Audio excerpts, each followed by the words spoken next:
Hey, folks, GG101 right here hanging out with you. It is technically, we're 2 minutes to midnight, and I have so little time because I'm going to go to the gym. Yeah, I'm ridiculous. I go in the middle of the night. But it's a 24-hour gym, so what's not to like? We have so much to talk about in this video and so little time. We're going to cover a lot of things. We're going to cover a wrap-up of the Phillies series, eat a little bit of crow, because I did speak a little trash earlier on. We're going to go in order of what's going on here. So then we're going to do a quick preview of USA's second game in the World Cup, USA-Slovenia, and then we're going to talk some trash about the upcoming series against the Mets. Okay, let's start with the Phillies. And this bewilders me. Like I mentioned, the Yankees get game one against Roy Halladay in a game which I thought if the Phillies were definitely to win any game, it would be that one. And we scored 6 runs against Halladay. I don't know how that happened, but the bigger question is, how do we score 6 runs against Roy Halladay and then completely lay an egg against Jamie Moyer and Kyle Kendrick? It's beyond me. I was at the game, Burnett and Moyer, and the question is, I don't know what I'm more disappointed in, the way Burnett pitched or the way our bats were, because Burnett was taken out in what, the 4th or 5th inning after a horrendous performance. We get Boone Logan in there of all people, and he shuts down the Phillies. The bullpen was outstanding, didn't give up one hit, so that's more than enough time for the Yankee bats to score 4 or 5 runs.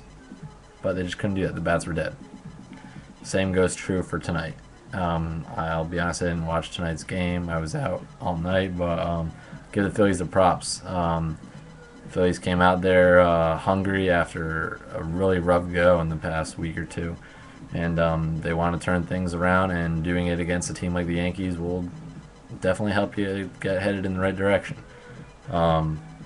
So good for them. Yankees need to shrug this one off. It's not like we're losing to a bad team. The Phillies are great. They have all the ingredients needed. So we need to shrug this one off and take on the Phillies rivals and our rivals as well, and the New York Mets. We're going to talk about that in a little bit. Tomorrow morning, I believe it's 9:30, USA takes on Slovenia after our 1-1 tie with the Redcoats. This game's huge. If Slovenia leads our pool right now with 3 points, having beaten Algeria. USA and England tied in second, 1 point apiece. Algeria with nada right now. It's a huge game. Tim Howard is playing, which is good news, unless something has changed in the past 10 minutes. Tim Howard will be in goal tomorrow. It's the World Cup. Timmy's not going to miss it after having that rib injury, or he's basically cleated in the chest, what it looked like on TV. So that is definitely not good. This is a huge game, and I think USA won't have much of a problem. I think we'll be able to handle Slovenia quite, I'm not going to say easily because nothing's easy, but I think we're going to be able to take care of Slovenia. If not, then that's a big upset, and props to them. But we're going to need this game.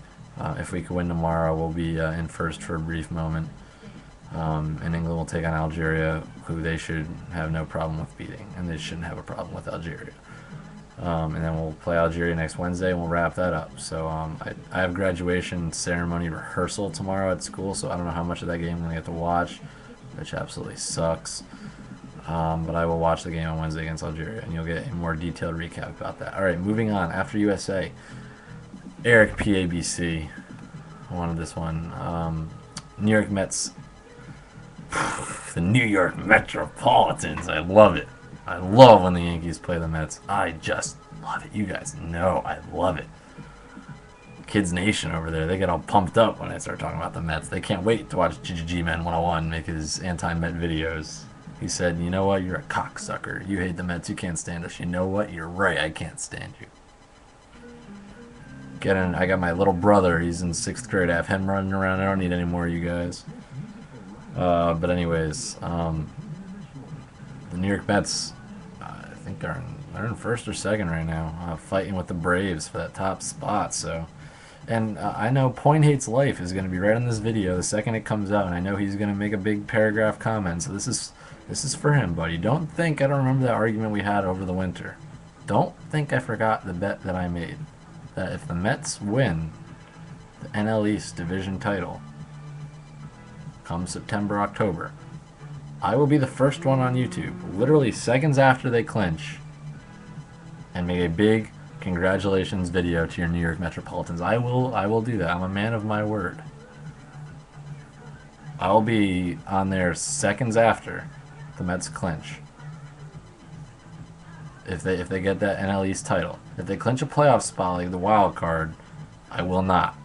Our bet was, and go look at the video, if the Mets win the NL East division title, I will be the first one on here to make a big 5-minute whatever congratulations video to your Mets. I will do that because that's the kind of guy I am. But I don't think it's going to happen. I think the Phillies are going to bounce back. I think the Braves are going to keep going strong. I think the Mets are going to finish in third. That's what I'm saying. I don't really have a lot of crow to talk about the Mets right now because they're doing pretty good for themselves in the NL East. Keep in mind the NL East. I really don't feel like getting into this discussion again because we've already covered it.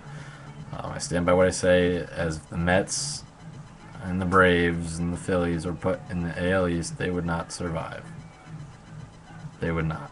Maybe last year's Phillies could survive, but I don't see any team in the NL East right now that could put up a fight with the Yankees, Rays, or Red Sox. I just don't. So that's that. I don't have much to say right now. Can't talk much smack about the Mets right now. Considering they are in another division, it's kind of... but I will tell you how much I hate you guys. I really hate you. The Mets get in first place by... It could be half a game for like one day, and the Mets think they're the best team in the world and that they're 10 times better than the Yankees, the Rays, the Red Sox, the Braves, the Phillies. The Mets think they're God's creation or like God's gift to the world when they're in first. They think they're God's gift to the world. Like, you don't see them. You don't see any Mets fans, but then they get that half game up and the whole world turns upside down. Let me tell you that. It is crazy. Like, the Mets passed the Philadelphia Phillies not too long ago in the standings. I thought it was the second coming of Christ. That's what you would think by watching some of the Mets fans' videos on YouTube. That's the drift I was catching. Yeah, that's that. I'm going to go to the gym now. It's 5 after 12. You guys have a great night. Have a great weekend. Enjoy Yankees-Mets Subway Series baseball, and especially enjoy USA-Slovenia tomorrow. Hey, Glenn Beck. That's for you, buddy. That's for you. Take it long and hard, Glenn Beck. Long and hard. Just Gmail101. Follow the Twitter below. There's a lot of fun stuff down there and pictures of all my little sports escapades and whatever else. So follow it, and I will catch you guys later. I'll probably make a video very soon because there's so much going on this weekend. Alright, talk to you guys later.